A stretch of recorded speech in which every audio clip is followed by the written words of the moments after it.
I shared a photo of this brick flooring in a miniatures made from everyday items Facebook group, and it went kind of mini viral, so I had to make this video to fully document the process. I have a huge hoard of trimmed off strips of watercolor paper that finally found their perfect use. So I pulled those out and painted them in brick colors. The colors that were already on the strips of paper added some visual interest.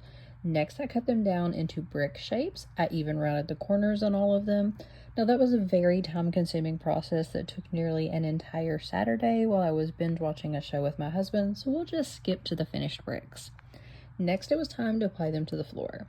For that, I applied Mod Podge to small sections of the flooring to make things go a little faster and started laying them into place. Now, this looked pretty good without the grout, but I wanted to lighten the overall colors of the bricks just a little with some overgrouting. So for the grout, I used Liquitex acrylic molding paste because I had it on hand and I had a feeling it would work. If you don't know what this is an acrylic paint medium that is used to add texture to paintings. You can actually add colored paint to this to tint it any color. I just used it straight from the canister to make the process a little easier. Now, it doesn't smear completely off the surface of the bricks, so I did have to use a palette knife to carefully scratch the grout dupe off the bricks before it could dry too much. You can re-wet it slightly to give yourself a little extra time. However, that can cause the paper bricks to peel apart, which did happen to me, and I just fixed it by painting back over the brick. This turned out so much better than I was expecting, and I am so glad I hung in there. The only thing I would change if I could go back is making the bricks even smaller, but at the same time, I'm not sure I could have handled them well with my chubby fingers if they were much smaller. I hope this helps you if you're wanting to try a similar flooring in your mini build. Be sure to subscribe so you can watch as I continue building and customizing this Fairfield dollhouse.